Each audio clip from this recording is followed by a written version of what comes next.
and gentlemen, I present to you Ms. Adeline Dumapong. Human Rights Defenders Award is hereby given to Ms. Adeline Dumapong in recognition of her efforts to fight all forms of discrimination against persons with disabilities, or PWDs. Granted this first day of December 2010 at the Human Rights Defenders Forum, organized by the United Nations Information Center, Manila, in partnership with the Legal Management Society of the University of Santo Tomas. Signed and held at the Civil Law Auditorium, University of Santo Tomas. Signed, Ms. Maria Teresa L. De Buque, the National Information Officer of the United Nations Information Center, and Mr. Mark Kevin C. De Llosa, the President of the Legal Management Society. Again, I hereby represent the United Nations Information Center and Legal Management Society and present this Human Rights Defenders Award to Ms. Adeline Dumapong.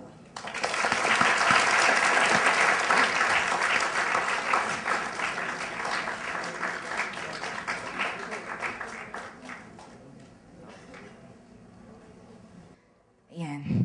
Maraming salamat po sa mahabang audio-visual presentation. Pagkatapos ata natin itong programang to, feeling ko close na tayo. Yeah. Pero magbatian muna tayo. So, Associate Professor Emmanuel J. Lopez, Professor Marina Gamo, Coordinator of Sociology Department, Attorney Antonio Chua, Advisor of Legal Management Society, Dr. Arlo Salvador, President of Faculty of Arts and Letters, Ms. Tess De Buque of UNIC National Officer, UNIC Manila Staff, UN Representative of HIV/AIDS Section, Mr. Rain Naldosa, my co-defenders, Mr. Dave De Vera, Mr. Jericho Paterno, members of the faculty, students, ladies and gentlemen, good afternoon.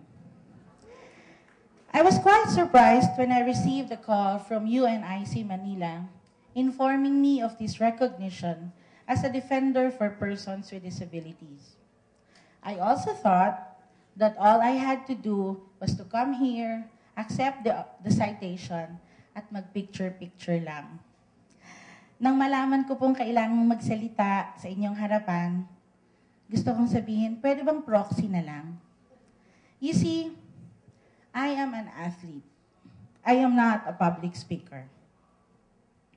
I am more comfortable sweating it out in the gym, and when I have to be on stage, it is usually for a competition and not for a speech. Ngunit dahil sa hinihingi po ng okasyon na ito na ako'y magsalita, malugod ko naman pong ibabahagi sa inyo ang aking mga saloobin. Bago po ako magpatuloy, gusto ko lang pong ipaliwanag ang mga nabanggit na mga palaro kanina sa audiovisual presentation na kung saan ang inyong lingkod ay nagkamit ng mga medalya para sa Pilipinas.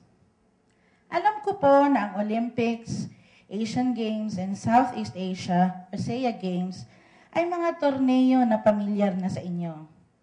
Ang hindi po alam ng nakakarami ay may counterpart ang mga palarong ito na para naman sa mga atletang may kapansanan.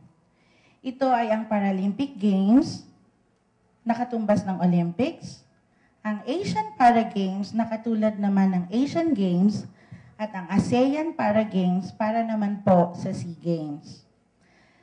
Madalas po, ang mga torneo para sa mga atletang may kapansanan ay idinadaos 2 linggo matapos ang regular na laro sa parehong lugar gamit ang parehong panuntunan. Mapapansin din po ninyo na ang mga pamagat ng paligsahan para sa mga atletang may kapansanan ay laging may kaakibat na salitang para. Hindi po paraplegia o paraplegic ang ibig sabihin nito. May pera man po akong pang-taxi, wala namang magpapasakay sa akin kasi umuulan, rush hour, maraming taong kaagaw, kailangang magdagdag sa mamang driver dahil sa itinulot kong abala, yung mga ganon. Hindi naman ako pwedeng mag-jeep o kaya mag-bus. Kasi hindi naman accessible sa atin yung mga public transportations, diba? At kahit may gustong tumulong sa akin na gusto akong buhatin, exercise ko po, good luck na naman sa kanya. Diba? Ilan lamang po yan sa mga karanasan ko. Mahirap, pero tanggap ko naman po yun. Ganun naman talaga. Kaya lang, mas humihirap po ang kalagayan namin kapag ang lipunan mismo ay pinagwawalang bahala ang dapat ay karapatan namin. Kapag ang negative attitudes mismo ng mga tao ang naglalagay at nagdadagdag sa aming limitasyon. Noong 2007 nga po, katulad ng nabanggit kanina ni Ms. Tess, ay kasama ang Pilipinas na lumagda sa isang international treaty na kung tawagin ay United Nations Convention on the Rights of Persons with Disabilities o yung UNCRPD, na kung saan isinasaad na ang mga taong may kapansanan, kasama na ang mga babae at mga batang may kapansanan, ay mayroong parehong karapatan, katulad ng lahat ng tao. Sa paglagda ng Pilipinas sa UNCRPD, nangahulugan po ito na ang ating gobyerno ay dapat gumawa ng hakbang upang masugpo ang diskriminasyon laban sa mga taong may kapansanan sa pamamagitan ng paggawa ng mga batas alinsunod sa UNCRPD, ipatupad ang mga batas na meron na tayo, at tumulong imulat ang lipunan sa mga karapatan ng mga taong may kapansanan. Natuwa po ako na ang ating bansa ay sumuporta sa UNCRPD. At dahil po dito ay nabuhayan ako ng loob. Nabigyan ako ng pag-asa, nagaganda pa ang sitwasyon ng bawat Pilipinong may kapansanan dito sa ating bansa sa pakikipagtulungan ng bawat isa, magmula sa ating gobyerno, sa mamamayan, at lalong-lalo na po sa mga katulad ko ding may kapansanan. Ang tema po ng ating programa ay Speak Up, Stop Discrimination. Nasa kolehiyo po ako nang mapagtanto ko ang katotohanan ng mga katagang ito. Nabatid ko kung gaano kahalaga na ako mismo ang dapat na magsalita laban sa diskriminasyon. Ito po ay nagsilbing hamon para sa akin. Mga kaibigan, ito po ang hamon na aking tinutugunan. Kung kaya ako ay may tapang na magsalita laban sa diskriminasyong aking naranasan, at patuloy po akong tutugon sa hamon na ito bilang aking kontribusyon sa paghinto ng diskriminasyon sa mga taong tulad kong may kapansanan. Sa akin pong pagbabasa, meron po akong mga nagustuhang salita ni Edward Everett, isang Amerikanong politician at educator, at gusto ko pong ibahagi sa inyo ito. And I quote, "I am only one, but still I am one. I cannot do everything, but still I can do something. And because I cannot do everything, I will not refuse to do that something that I can do." End of quote.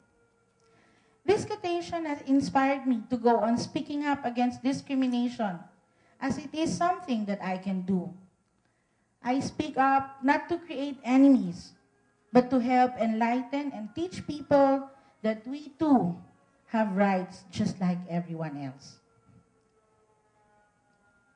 So ladies and gentlemen, in closing, let me thank you for the recognition you have given me. Thank you po sa UNIC, sa Legal Management Society ng UST.